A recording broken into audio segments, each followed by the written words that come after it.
Now on CoastTV News. More Millsboro growth, what a new development will bring if it gets the green light. Land use reforms in Sussex County, what new reforms mean for the future of development. Plans to expand the Ocean City Boardwalk, how much space the town plans to add.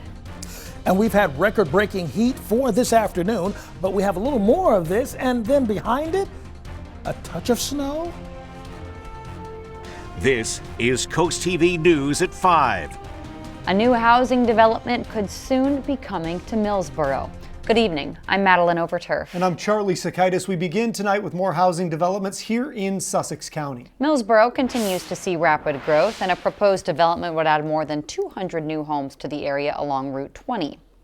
That project is also raising questions from some people about traffic and the impact on a nearby historic site. CoastTV News reporter Nicole Richter shows us what people living in the area think about the development. Millsboro is one of the fastest growing communities in Sussex County. Last week, the Millsboro Town Council voted to give preliminary approval to the White Farm subdivision. It's going to cause problems for all of us. As the town continues to grow, the proposed development wants to add 214 single-family homes right behind me on more than 80 acres of land along Route 20 here in Millsboro. I'm not worried about them at all. Because like you were saying, they're building everywhere. So it really doesn't matter. Plans for the development also show 648 parking spaces, including garages, driveways, and guest parking throughout the neighborhood. But not everyone is comfortable with the changes. I wanted to stay here for the rest of my life, but I don't know if what they're doing to the area is going to make it impossible for me. That hurts. The developer is also looking to close off Godwin School Road and turn it into an entrance for the development. Some neighbors say they're worried about what that could mean for traffic. I was sick of traffic, and I came to an area where I didn't have any traffic, and I loved it. And I love everything about this area now. And to lose one of the reasons why I moved here is, it hurts. It's painful. Others are raising questions about what could become a four-way stop behind the historic Godwin School property. It'll have an impact on cutting out our nature trail back there, which is a part of the historical integrity of this school. Another development, another story about growth, and lots of opinions about what it will mean for the people that live in southern Delaware. Now again, the project has received preliminary approval, but it still needs to take those additional steps in the town's development process before any construction can even begin. In Millsboro, I'm Nicole Richter, Coast TV News. Another housing development in Sussex County along Cave Neck Road is in the works. The Sussex County Planning and Zoning Commission deferred a vote on the River's Edge project, which would put nearly 200 homes on about 125 acres. 4 new land use reform ordinances were introduced in Sussex County today, after months of a land use reform working group working on those recommendations. One proposal would overhaul the county's rental program. Another ordinance addresses what is defined as open space and increases open space requirements for developments. A third ordinance clarifies subdivision design code. A fourth limits tightly packed cluster developments to growth areas only.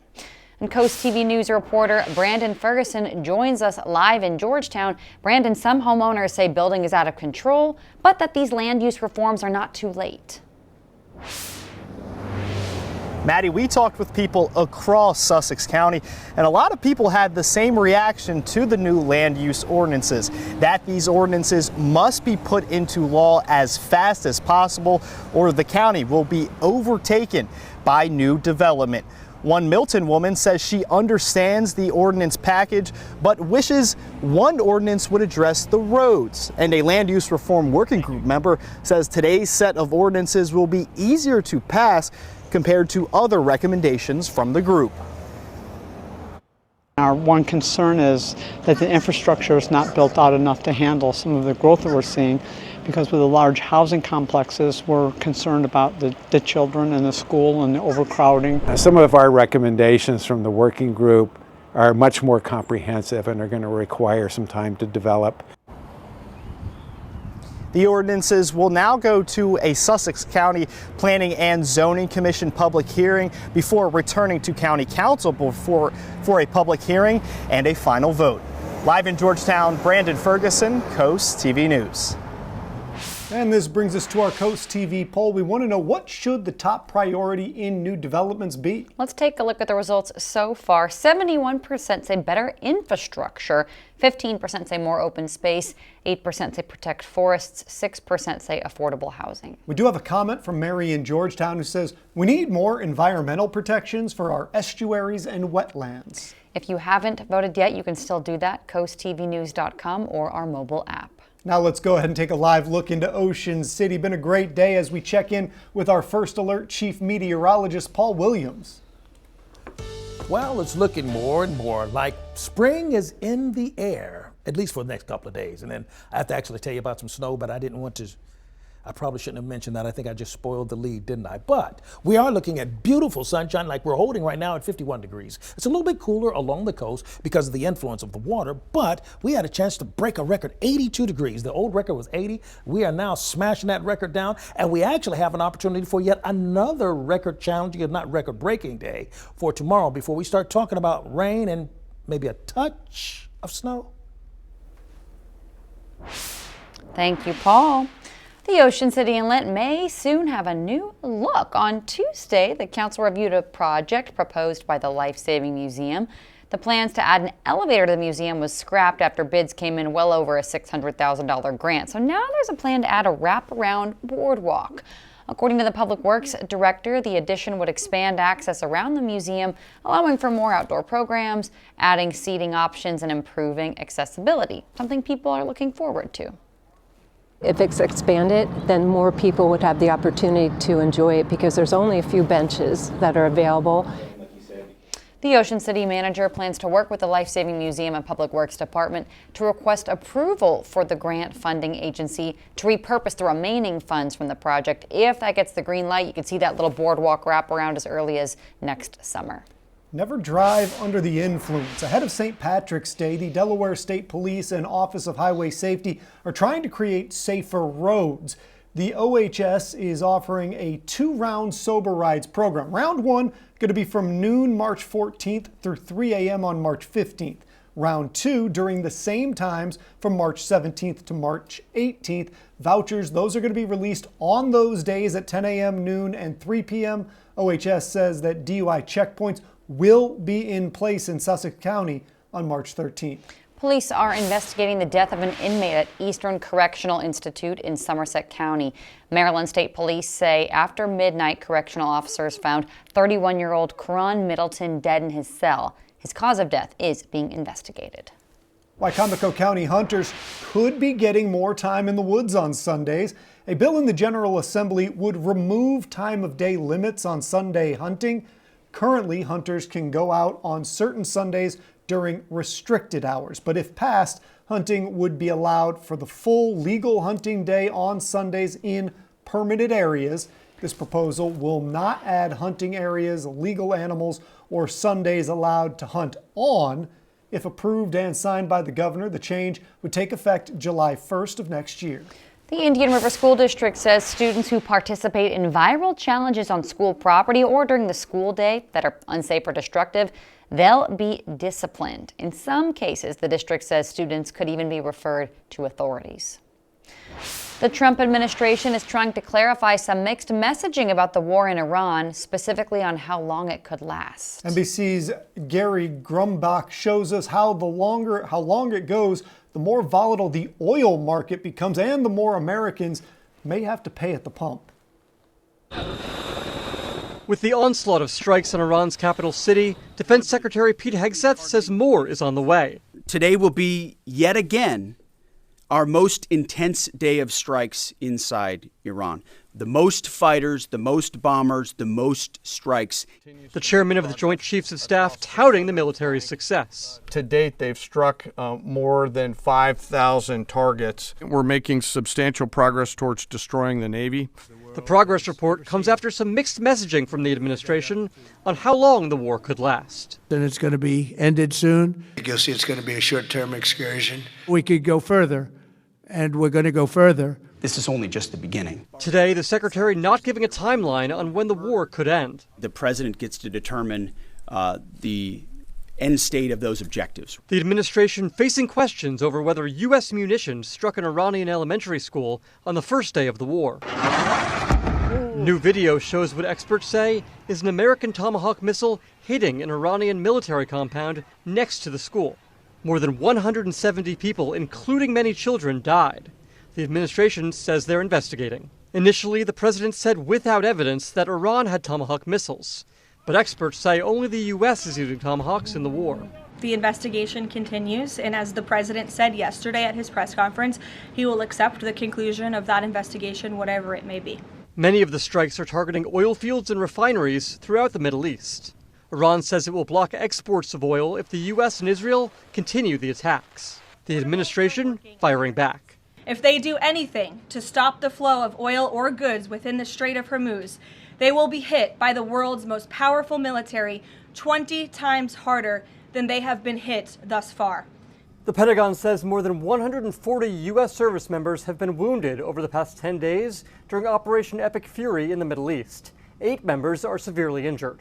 NBC News has learned 108 of those service members have already returned to duty. Gary Grumbach, NBC News, Washington. And speaking of the Strait of Hormuz, CNN's Natasha Berstrand says that Iran may have started laying mines in the strait, which carries about 1/5 of all crude oil. They say the mining is not extensive, at least not yet. Cape Trail closure, the work underway at the popular state park that has put limits on its use by the public. Winds are becoming a little more active throughout the Chesapeake Bay area, but the big story is the big record high that we busted and broke the record today. But first, the success of Route 1's speed camera intrigues Seaford police. What they're thinking about doing there, up next. This is Coast TV News at 5. This is the speed camera up on Route 1. It's been giving out fines for a few months now. Seaford police considering getting some. They would be placed on problem streets around the city. Seaford police say fines would range from $31 to nearly $100 for anybody going 11 miles or more over the speed limit. Some neighbors tell us they think speeding does need to be curbed, but some people say, not really. If it's going to stop them from speeding or it can help them catch people speeding, I think it would definitely help. I don't think that's necessary. I think the cops are doing a good job. If approved, Seaford police say it could take around a year to get those cameras up and running. Coming up next, Paul Williams in our Coast TV First Alert Weather Center. Your full forecast is after this.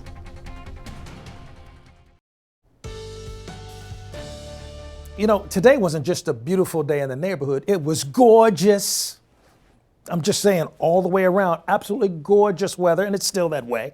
Absolutely gorgeous. We're at 83 degrees right now in Lewis. You almost forget that spring has yet to kick in. That's on the 20th, actually. And for tonight, we're going to drop back to 70 degrees after the sun goes down with mostly clear skies, and we're staying clear for the most part. Now, we do have one little advisory here throughout the Chesapeake Bay area, and that's actually highlighting that the winds are gusting at about 20 knots, 25 mile per hour winds. So be mindful of that. But other than that, we're looking pretty good. Take a look at the record we set today. 82 degrees at 2:54. Now, the record was 80, which was set in 26, which technically that's 20 years ago. There we go. So there we go. 53 is actually the norm, and it looks like we're going to be flirting with that same kind of situation for tomorrow. 83 for Salisbury, 81 in Cambridge, and then a very cool 69 degrees, nowhere near a record high actually, for us in Ocean City. And even right now, we're still 16 degrees warmer now in Ocean City than we were just 24 hours ago. Now, we're still going to have a concern for dense fog for even tomorrow morning, so don't be surprised if we're placed under another dense fog advisory. We're going to drop to like a half a mile of visibility in Lewis, Rehoboth, Dewey, going into Long Neck, Georgetown, Seaford, as well as Del Mar. That low level moisture is something we just can't shake off. But a lot of it has to do with just much warmer temperatures and much warmer weather. Also keep in mind that we stayed way far away from our normal low for this time of the year. So overnight, we're going to be in the 50s. Along the coast for tomorrow, we're going to have fog for us, Ocean City, slowing us down to 59. But then if you're in Lewis, 71. Everything's about location, but regardless, we have the winds coming out of the south. So we have clouds that will develop. 79 for the high in Lewis, Georgetown, and Millsboro. Then we're looking for 68, for example, in Cambridge. And then we anticipate a high of 78 in Berlin, 72 in Chincoteague. Now this is where it gets kind of interesting. Wednesday morning, 57. Wednesday afternoon, near the 80-degree mark with winds out of the south. Thursday, we start seeing the wind shift. It starts off cloudy. Now catch this, because this is why everybody in the newsroom rolled their eyes at me. We have rain for Thursday for lunchtime, and then it changes over to snow in the afternoon. I'm stopping because if you're watching at home, I need you to pay attention. We're going to have snow Thursday afternoon. Not a lot because it gets in and it gets out pretty quickly. Not a whole lot, but it's going to be jarring to the system. And as far as actual precipitation measurements, about a ½ inch, not that big a deal. And before we round it up, we're going into the weekend. It's not going to spoil your weekend. So I wanted to let you know Saturday is fine, Sunday is fine, Thursday is just kind of on the cray-cray side, okay? Here's a look at your 7-day forecast. And we're going to be much cooler next Tuesday, but let's just be mindful of Thursday's wacky kind of a situation. Thank you, Paul. If you're looking to enjoy this beautiful weather we've had at the Cape Henlopen State Park, there are some closures you need to be aware of. Coast TV News reporter Elisa Weber shows us which areas are affected and how people are reacting. Visitors to parts of the Cape Henlopen State Park are going to experience some changes. Denrick says for 3 weeks, parts of the Junction and Breakwater Trail will be temporarily closed for repairs. Where when I was riding the trail today, there was a lot of trees down. It's a little bit of an obstacle course to swerve around trees that are laying onto the trail. So the trail does need some cleanup right now. Denrick says crews will replace fencing, regrade edges of the trail, and resurface sections. The trail will not be accessible on weekdays from the Outlets parking area north to the connection with the Hawkseye community. But the good news is, during the project, Denrick says the trail will reopen on the weekend. Denrick says once work is complete at the Junction and Breakwater Trail, repairs will then begin right here at the Gordons Pond Trail for about 2 weeks. For Coast TV News, I'm Elisa Weber.